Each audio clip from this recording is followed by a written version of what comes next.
Boxes to builds. It's that time of year again, and we have a unique set to fix. A golfer from Indiana has sent us a set of Tacomo irons. These are special Tacomo irons. It's a combo set, but with a copper finish. There was only 100 of these made, and we're going to tear them apart, put them together, and send them back. See what we're going to do next.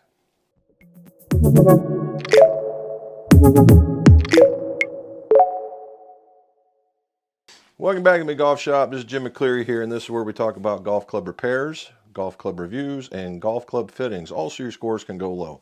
If you would, like, subscribe, hit that stuff across the bottom so this word gets out to the YouTube universe. We also do a live stream, and it's on Mondays at 5:30 p.m. Eastern Time, or 17:30 for you guys across the pond. Talk about the same stuff. It's a good time. Goes for about an hour, hour and a half. Come and join us. You're all invited. So what are we doing?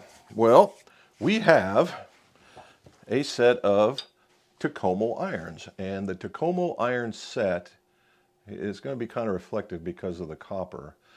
The combo set is in two pieces. This is the 301 CB, and hopefully if this isn't working, I'll show you another picture. And this is the Tacomo 301 MB. All right, and if you look, and just in a general sense of the term, cavity back has got a small cavity at the bottom or at the top, and the blade does not. Now the thing with these is that for a bladed iron, right? For a bladed iron, the sole is actually kind of wide. And what I mean by that is normally these types of styles of clubs, they have what was the butter knife soles. That's the reason why they were called that, other than their top line. Now, what Tacomo has done is they've killed the leading edge, so you don't have that butter knife effect. However, the soling on these guys is not nearly as radius. They're more of a flatter look. I'm sure that there's a radius of some sort, but it's not as what you would see in a traditional butter knife blade where they're very radius, and that was what was trying to keep you out. So what they've done is they've killed the leading edge so that you have a little more flat, so that if it does engage, it shouldn't get real bad. Now, if you look at the differences in the styles, they're very, very similar. The styles are very, very similar, and that what they've done is they've milled out the top part to give it a cavity feel, where on this one they did not. All right, that's where it comes down to. Now, as far as offsets, there is some, but very little. I mean, it's measured in millimeters. Okay, so it's not a very offset club. It's certainly a player's club. They have the stats, which you're going to show you here now, are more for the we'll say the higher swing speeds with a 46-degree pitching wedge, which not too long ago was for everybody. So take it as you will. And so what these are, and they're also finished in this copper, and this copper is in DLC, and it's diamond-like carbon. We're going to test that because we got to bend these things, and that's what scares me the most about this build. So what are we doing? Well, we're taking out what came with them. And it is the KBS Tours and the 110 Tours, and this had an R-Flex in it. And what we're putting into them are some KBS graphite with there's 70 grams. Now, TGI was the Tour graphite iron. That's what that was for. There's also a PGI for Players Graphite iron, and the PGI is a much softer shaft. The TGI was actually modeled after the KBS Tour profile, just in graphite and lighter weights.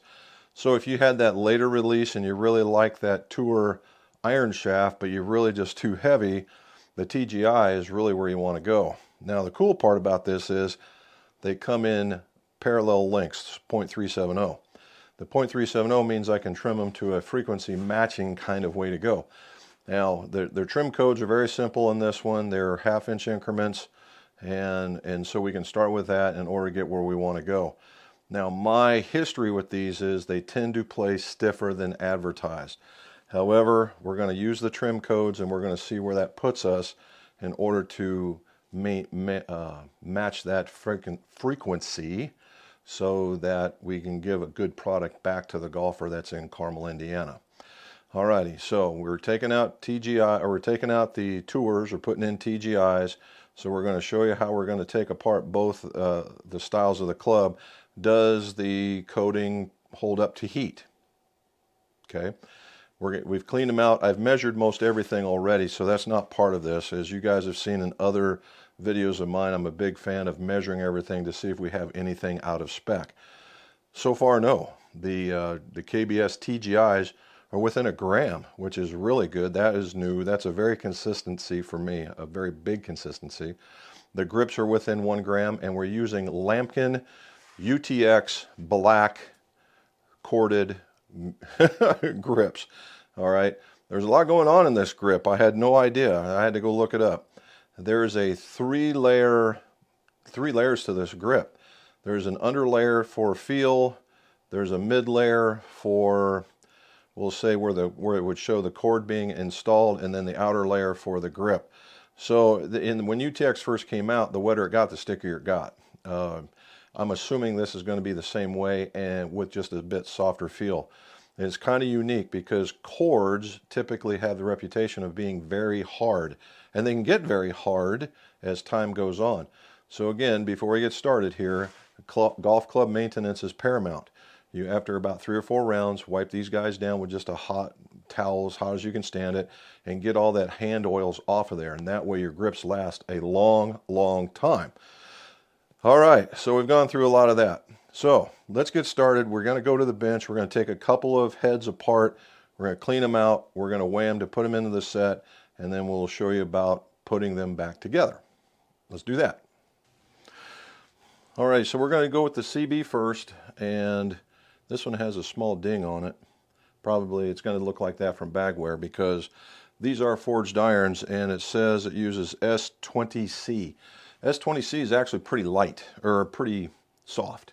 And so I expect that these irons would feel very, very good at impact as far as the softness goes. Now, I did go to the website and I did do a bit of a searching around, and they're a growing company, obviously direct to consumer, and their left-handed options are getting bigger. They're just not all there yet. So you can get their most forgiving, and then there's another one in the 200 series that you can get. If you're looking for a blade and a player's type thing for this and you're a lefty, negative. All right, just so you know. All right, so is this diamond-like carbon coating going to withstand the heat? I've got the cavity back and I got the blade. We're going to do it just like any other regular removal because that's the only way you can do it, right? And now you could go slower and make it and be very, very time consuming, but if it's diamond-like carbon, hard, it shouldn't be that way. So let's figure it out. So we're going to take about a minute to a minute and a half on this to get through this coating.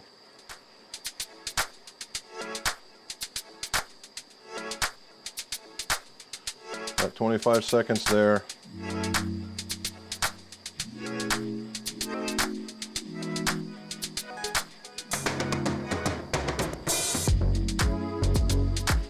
Seconds here, and you see I'm moving this around quickly so as not to create that burn mark.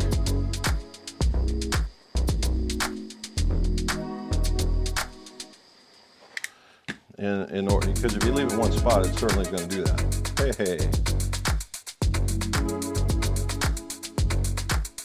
There we go. All right, so I'm going to drill this out real quick and clean it up. You guys have seen that. What you do is, I like using a drill to get to the bottom gunk that's on the bottom, and then I use a wire brush that's in another drill that you can do it. Could you do it by hand? Yes. You can go to a local hardware store, get you a 1/2 inch or 3/8 inch brush, and you can do it that way. There are other tools out there that use sandpaper to get in there. That's fine too. You just don't want to get too aggressive because you don't want to remove the metal. You just want to remove the junk that's in there. All right, got that all clean, and I weighed it, and it is in good line with the clubs that were above it and below it. All right, let's see if this one works. Again, it's about 30 seconds, or 20, 25 seconds here.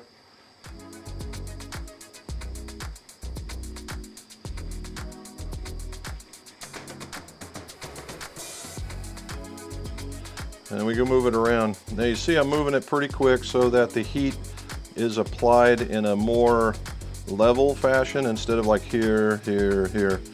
Always up and down. And then there's always questions about whether or not you keep the ferrule or not.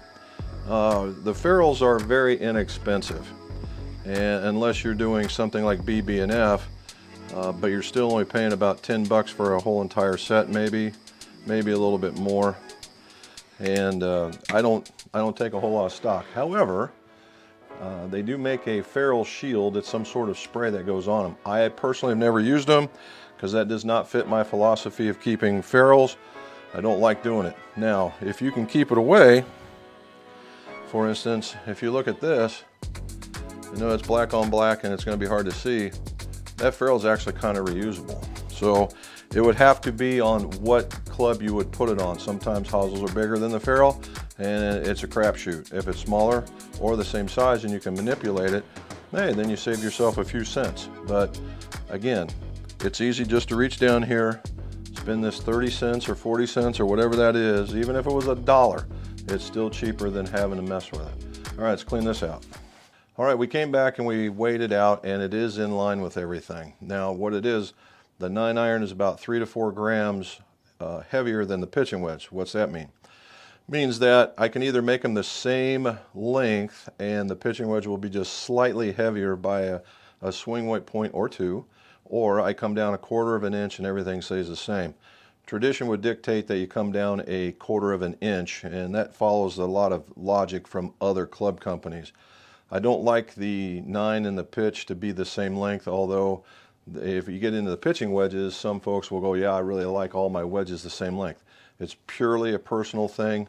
When I'm doing these builds, I like to have graduated lengths and let's see things be consistent. All right, now we're going to turn around and go to the build side of the bench.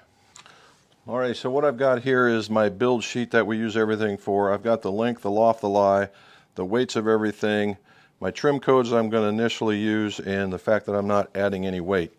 I've got everything laid out in the pattern that I need it to, and this is the way I've got them laid out for the shafts that we're going to use, lightest to heaviest. We're going to build the 4-iron first, and the 4-iron has a 1-inch trim code on it, and we are going to use a silver Sharpie. A silver Sharpie to mark it on this black shaft. Young, old, or indifferent, when you're going to use a power tool and it makes a lot of noise, you should use hearing protection, whether they be earplugs, earmuffs, or whatever. So here we go. So now I got to be able to think that I'm talking to you with all my earplugs in. This is going to be fun. All right, so we're going to cut this. We'll come back and we'll put it together and show you what we do.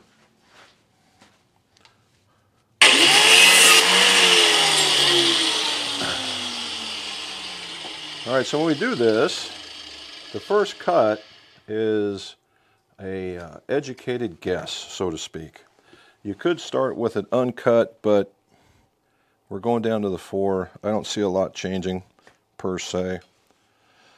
And so how do you get it to stick? Well, I use a bit of fishing line in order for it to stay on. And we'll see whether or not that does that. Now, KBS has been kind enough to give us 2 flow, basically a primary spine and a secondary spine. We're going to start with the white one because it has the logo up. We're still doing a cosmetic appeal here, right? So let's go with that one. And then we know our 4-iron, we're doing standard length. So the 4-iron is going to be 38.5. There it is.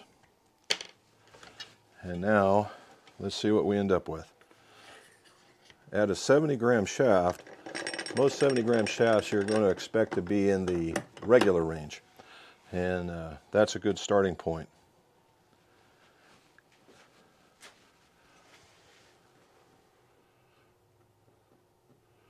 And there it is. It's right at the very beginning of the regular range. So now we have a target. All right. Now the next thing is the spine and flow. You saw where we had the spine already. We're going to try the flow on this. Huh. All kinds of. All right.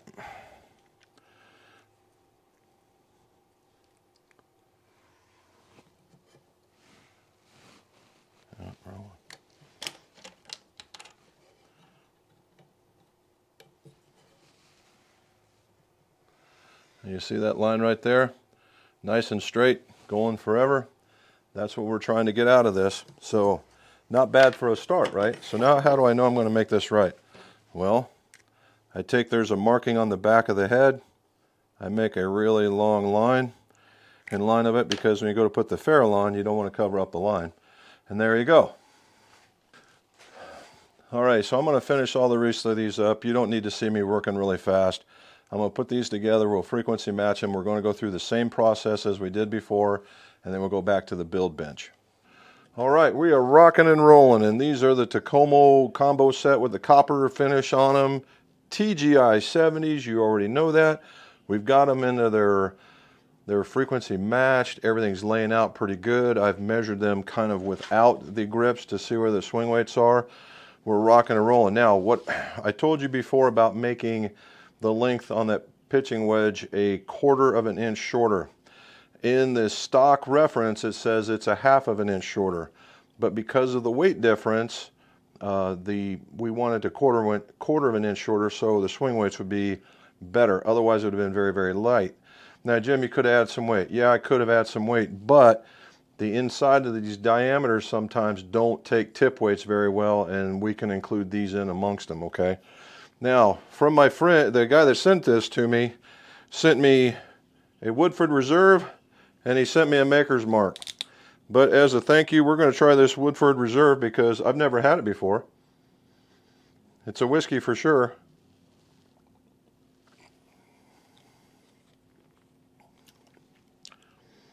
Not bad. Not bad at all. Okay. So, what we've got here is the Lamkin UTX standards, and we already talked about them. They're going to go logo up. I got the tape on, and what we want is when you put the tape on, you want them to be wrinkle-free. You also want to plug up the end because you're going to create this bit of a pressure that goes into the grip when you slide it on. Now, the last bit is when you go to line this up in a clamp of any kind, whether you're in a speed clamp, an air clamp, just a regular clamp that goes into a vise that very much looks like this, right? Depending on how you want to do it. Club wants to be up, so at 12 o'clock on this shaft, it's going down to the bottom of that club. I've got my grips laid out from lightest to heaviest, going from the tallest to the smallest.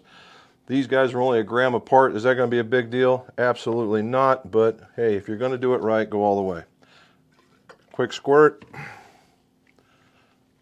Making sure it's been rinsed around in there. Idea is get the tape all nice and slick and wet.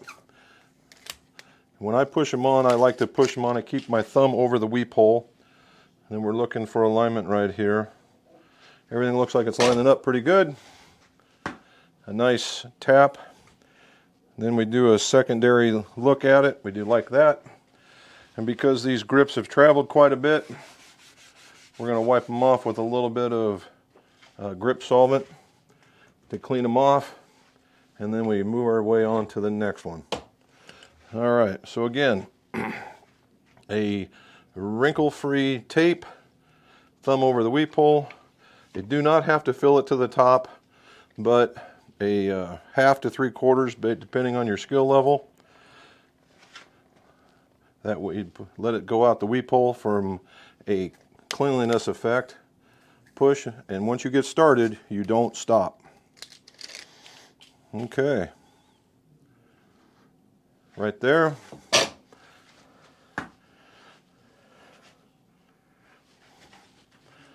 Wipe it down. And there we go. So 2 more things to do here. We got to bend them. This is the scariest part of it, is bending. Because I'm afraid that when you put coatings on clubs, they tend to make them more brittle. I don't know what this is going to do to it, so we got to go in baby steps. So the next thing that we're going to be doing is I took the ungripped frequency readings, and now I'm going to do a couple of these and get what a gripped frequency reading is, so I know what kind of application factor for this for the next time a set of these grips come in. So it's been kind of informational for me all the way around while building these things. So give me time to finish this set, and then we will go to the bending machine and I will tell you how the frequencies came out. All right, so we'll keep going. Okay, so we're in the last scariest part of this build, and I've talked to the owner, and I was really concerned about the DLC, the diamond carbon, and when that normally happens, it makes the golf club very hard. We're going to see what happens here, and I told him that there was a chance of breakage. So he said, well, let's try on the 4-iron first, and if it breaks, we're okay. Now, if I have the first feeling I'm going to break it, I'm stopping, and I've told him that, and he's good with it. So that's where we're going to go. He wanted 2 degrees flat and maybe a 2 degrees strong. I encouraged him not to go 2 degrees strong because of the way that these are built. It has a scalloped leading edge, and if you start going too strong, you end up taking away the whole advantage of this scalloped leading edge. So I said, well, maybe a degree we can do with that, and let's just see. But first and foremost, let's get the lie angle in. He said, okay. So here's what we're going to do. We're going to put it in there. We're going to measure it because we have to have the loft and lies for him. And then we're going to try and get him a bent iron. So I may get it in here so that it's set evenly so I can get a good measurement. All right, let's see what we got. I got something to write down.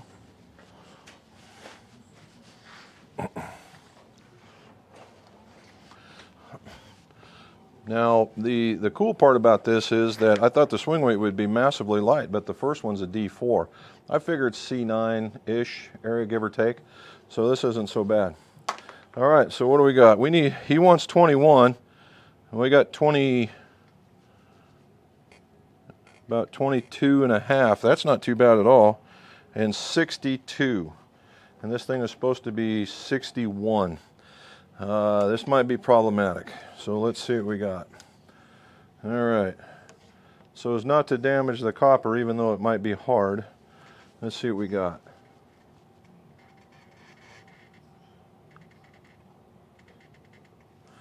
Well, that was extraordinarily soft.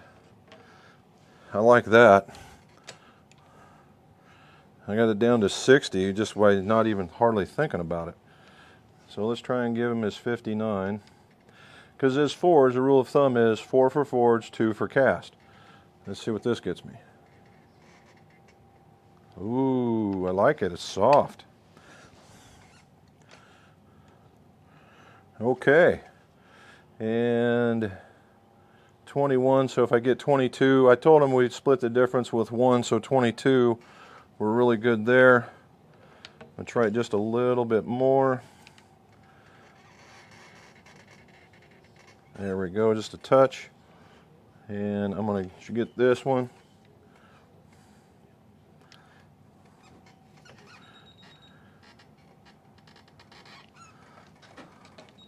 Okay, we got it. Now the only problem left is how bad was the hosel jacked up? And there are 2 small dents for where it contacted, but it didn't rub, so that's a good thing. So with a little bit of bag wear, that's going to disappear. Cool, let's do a couple more. There we go, exactly what I was looking for. There it is. Okay, so there we go.